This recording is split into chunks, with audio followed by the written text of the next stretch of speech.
Petite vidéo pour expliquer un truc précisément, un concept précis. Et ce concept, c'est le concept des order blocks. Alors, j'ai j'ai beaucoup, on va dire,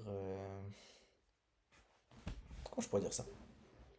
J'ai beaucoup analysé le principe de l'order block. Et en fait, il y a la théorie et il y a ce qu'on voit sur les marchés. Et c'est deux choses différentes.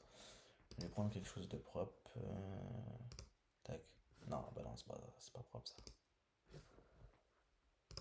Parfait. Ah bah, wesh.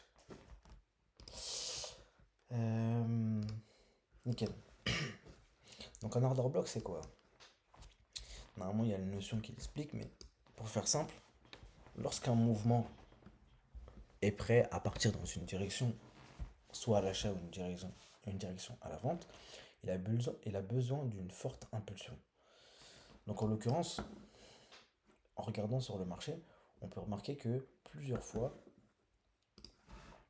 à la base des impulsions, ça veut dire soit tout en bas de l'impulsion ou tout en haut, on a un moment où le prix, en fait, il s'accumule, il fait une espèce de range, et, euh, et après, il va partir. Ok. Donc là, en l'occurrence, ça, c'est le moment où le prix il a accumulé avant de faire sa belle impulsion haussière. Ici, il s'est passé exactement la même chose. Ici, il s'est passé exactement la même chose, mais pour une baisse. Et si je vais en daily, en fait, je vais voir exactement la même chose, mais en plus petite unité de temps. Ça veut dire que qu'est-ce qui s'est passé avant cette belle impulsion haussière? Bah, ici, il a accumulé. Euh, Qu'est-ce qui s'est passé, on va dire? euh, alors attendez. Qu'est-ce qui s'est passé? Alors attendez. Une belle impulsion, hein. Avant cette belle impulsion baissière, il y a eu un moment où le prix il a accumulé. Pour qu'un order block soit valide, déjà il faut qu'il y ait une belle impulsion baissière. Donc là vous voyez qu'il y a une belle impulsion baissière. Pourquoi j'ai pas pris par exemple ce mouvement là? Mais parce qu'en fait on voit que ce mouvement, c'est un mouvement qui est monté certes, mais qui a pris du temps à monter. Quand je parle d'impulsion, ça veut dire c'est que c'est un mouvement qui, en très peu de temps, voilà, il est allé d'un point A à un point B. Ok. Et donc, oh là là là là, qu'est-ce qu'il me dit? On va effacer tout ça.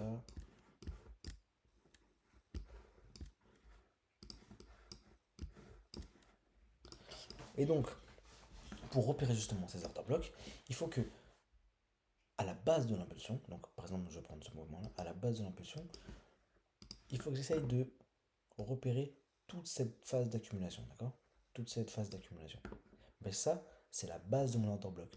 Mais ce qui va m'intéresser vraiment, ce que va réellement être l'order block, c'est pas le mouvement haussier, mais c'est le mouvement inverse qu'il y a eu. C'est son dernier mouvement inverse. Donc en l'occurrence, là, ça a été sa dernière vente. Où a été sa dernière vente avant justement ce gros rallye haussier? Et en fait, ce qui va se passer, c'est que cette dernière vente, plus tout l'achat, le haut de la dernière vente et le bas de la dernière vente, ça va créer un order block. Comme ceci. Ça va créer un bloc. Ok. Et qu'est-ce qui est intéressant dans ce bloc? Eh bien, c'est que ça va libérer, on va dire, un déséquilibre sur le marché. Et le prix, un jour ou l'autre, il va venir justement récupérer ce déséquilibre, justement sur notre order block. Et si nous sommes en tendance baissière, c'est à ce moment-là que nous allons pouvoir acheter ou vendre. Donc en l'occurrence, là, acheter. Ok. On va pas acheter ici, ni ici. Non, on va attendre que le prix revienne sur cet order block, justement, avant de continuer à faire des plus hauts. Et lorsque le prix continue sa tendance haussière, il y a pu aussi avoir quelque chose comme ça, où le prix, il est violemment descendu, puis boum, il est violemment monté. Et qu'est-ce qui s'est passé? À la base de ça, il a créé un nouvel order block. Bon, ça c'est la théorie, hein. Voilà. Donc ici, moi, ce que je vais faire, c'est qu'avec mon rectangle, je vais délimiter. Donc là, ici, je pourrais prendre tout ça. Je pourrais prendre tout ce mouvement. Et j'aurais raison. Parce que moi, ce qui m'intéresse dans ce moment, c'est cette surface-là. Vous voyez? C'est la surface, on va dire, en haut. Je parle pour un achat. Et donc moi, ce que j'attends, c'est que le prix revienne dedans pour ici chercher des confirmations pour une nouvelle hausse. Ok? Alors, maintenant, je peux le raffiner parce que la dernière réelle vente, ça n'a pas été ici. Enfin, c'est vrai que ça a été ici, mais ça a été aussi surtout cela, ce mouvement-là. Et donc, c'est pour ça que je peux raffiner mon order block juste ici. Ok? Ce niveau n'a pas bougé. Mais par contre, en bas, je l'ai raffiné légèrement pour que ça prenne moins de place sur mes graphiques et que ça soit plus harmonieux. Enfin bref, c'est plus propre. Donc voilà la définition d'un order block. Et qu'est-ce qui fait ça? Pourquoi ça fait ça?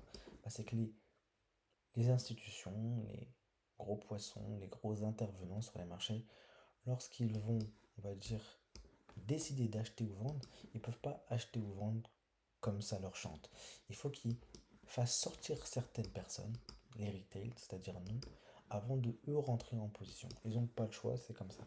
Et donc, ce mouvement baissier que vous voyez là, c'est une sorte de manipulation où ils vont pousser le prix à la baisse pour ensuite faire sortir des acheteurs qui étaient positionnés là. Ils avaient la vision ici. Ils avaient la vision. Mais ils se sont fait SL, ils se sont fait sortir. Et lorsqu'ils se sont fait sortir, les gros poissons, les gros intervenants, eux, ils sont rentrés, ce qui a créé cet order block. Et puisqu'ils sont rentrés, non pas direct ici, mais ils sont rentrés à la vente, parce qu'ils ont poussé le prix à la vente. Et après, qu'est-ce qu'ils ont fait? Ils ont acheté. Donc là, ici, il y a des ordres vendeurs pour les gros intervenants. Et bien, s'ils sont des ordres vendeurs, ça veut dire qu'en fait, ils ont des positions comme ça. Alors, hop, parfait. Ils ont des positions. Donc là, leur vente, elle était là. Ils ont pris une vente ici. Et par contre, ils sont dans le rouge ici. Vous voyez? Mais eux, ça ne les dérange pas d'être dans le rouge. Parce que eux, quand ils tradent avec des milliards et des milliards. Et lorsqu'ils vont rentrer sur les marchés, ils ne rentrent pas d'un coup comme nous avec un lot de 1 ou un lot de 0,5. Non, eux, ils vont rentrer par des tout petits lots. Enfin, c'est des grosses sommes, mais ils vont rentrer par plusieurs fractions. Ok? Ils vont rentrer là, là, là, là, là, là, là, là. Ok? Et donc ça veut dire qu'ils ont plein de ordres comme ça, vendeurs, qui sont en négatif et aussi en positif. Et ce qui est intéressant, c'est que le prix, lorsqu'il va revenir ici, pourquoi il va revenir sur cet order bloc? Pour fermer à break-even tous leurs ordres qui étaient perdants. Voilà pourquoi le prix revient sur les order blocs. Ok? Pour fermer à break-even tous les ordres perdants. On va faire un exemple assez simple, parce que ça c'est encore que de la théorie. Je suis pas trop chaud de la théorie. Alors, trouvons un cas. Hop, très bien, ici.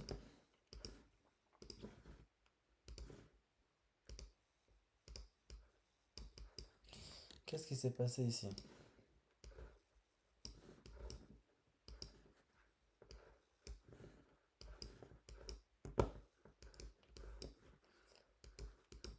Les personnes qui, par exemple, pour X ou telle raison, voulaient acheter ici, des retail comme nous, ont acheté ici.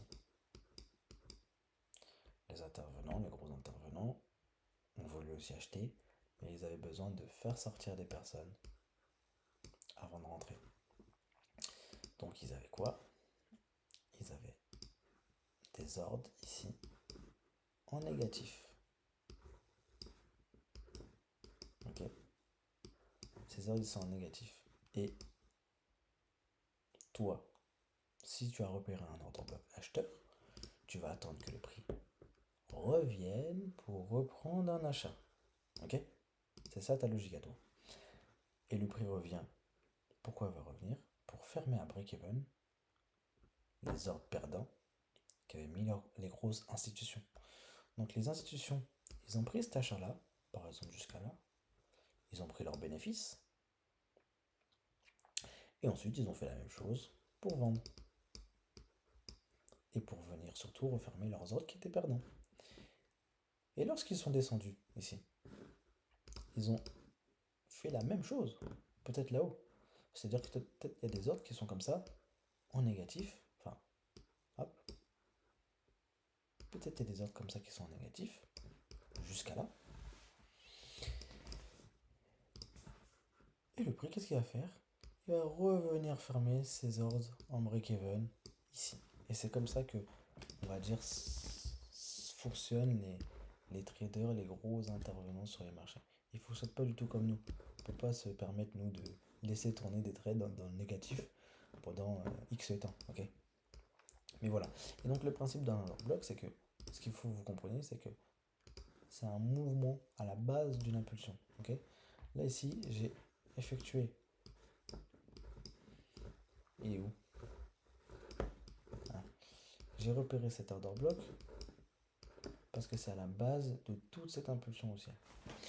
Chose très importante, pour que mon order block soit valide, il faut deux choses. Premièrement, il faut que, du coup,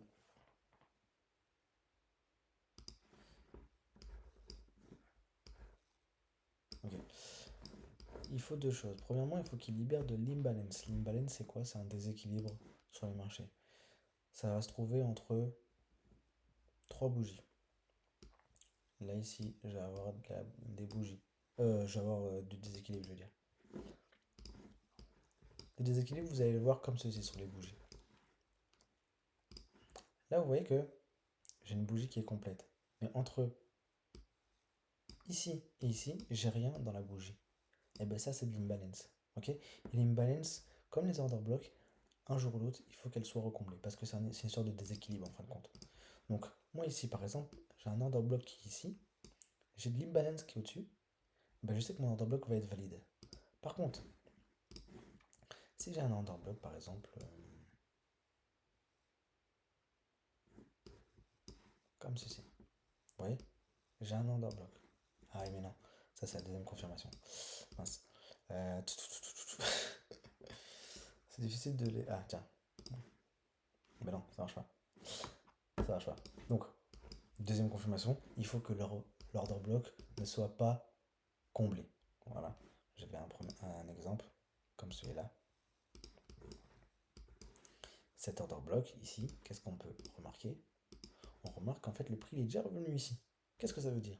Ça veut dire que les gros intervenants ont déjà pris leurs bénéfices, ont déjà fermé leurs ordres à break-even. Donc, ça veut dire que lorsque le prix va revenir là-dedans, il ne faut pas que tu t'attendes à ce qu'il y ait une réaction à la baisse. Le prix peut décider euh, de pas, on va dire, calculer cette zone et de monter ici. Il ne faut pas vous faire avoir. Donc, pour qu'un order block soit valide, il faut premièrement qu'il y ait de l'imbalance et deuxièmement qu'il ne soit pas recomblé. Là ici j'ai un order block qui est là. Il n'a pas été recomblé. Vous voyez, le prix n'est pas revenu dedans avant. Donc c'est un order block valide. J'ai de l'imbalance qui est au-dessus, un déséquilibre. Donc c'est good. Ok. Et là le prix qu'est-ce qu'il fait? Il va revenir un jour ou l'autre. Et il est revenu à ce moment-là. Et c'est à ce moment-là qu'il fallait prendre des achats. Vous voyez qu'entre ça, entre ces deux espaces ici, il s'est passé quand même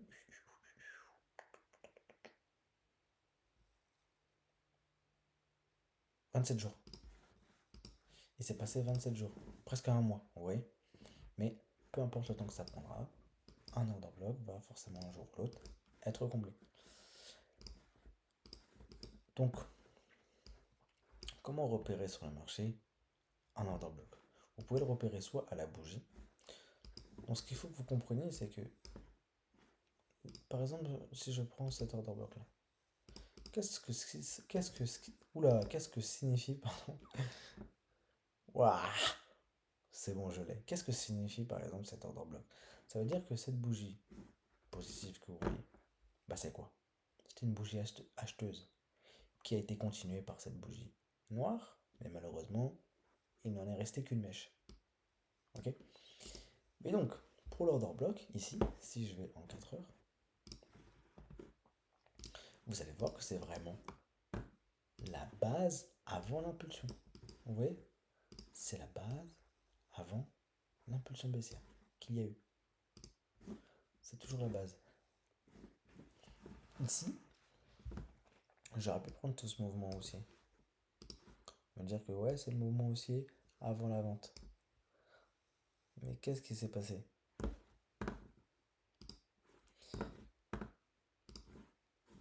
Ah, attendez, 101 heures. Non, 104 heures.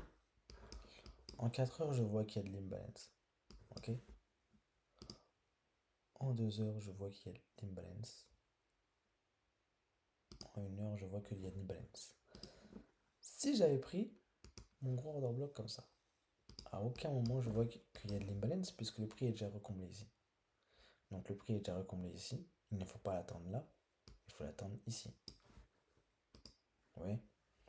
Et je pourrais même raffiner avec un autre order block ici. Donc qu'est-ce que ça veut dire? Ça veut dire que le prix ici revient ici. Il y a moyen qu'il réagisse. Mais il y a moyen qu'il reparte un peu plus haut pour qu'il réagisse une seconde fois à la baisse. Donc ça, c'est ta première opportunité. Ça, c'est ta deuxième opportunité. C'est parce que la première fois, c'est pas passé, que la seconde fois, ça ne va pas passer. Ok? Donc il faut bien que vous compreniez qu'un order block, donc j'ai écrit order block acheteur, order block floater, mais ça, vous allez le repérer à l'œil après. Mais je pense que je vais faire une autre vidéo. Mais en tout cas, il faut que tu arrives à avoir justement ces order blocks sur les marchés parce que ça va être tes zones de travail. Sans order block, tu ne travailles pas. Tu ne travailles pas hors des order blocks. Ok? Toi, ce qui t'intéresse, c'est de prendre des réactions. Donc, c'est-à-dire que lorsque le prix va revenir ici, tu vas prendre une réaction. Hop, réaction. Et peut-être que cette réaction va amener après à changer de tendance. Ok? Mais à la base, tu prends juste cette réaction. Ok? Là, ici, le prix est revenu là. Mince. Ton objectif est de prendre la réaction. Ok? La réaction. Qu'est-ce qui s'est passé? Il y a une réaction. Donc, je vais faire une autre vidéo pour pouvoir continuer tout ça.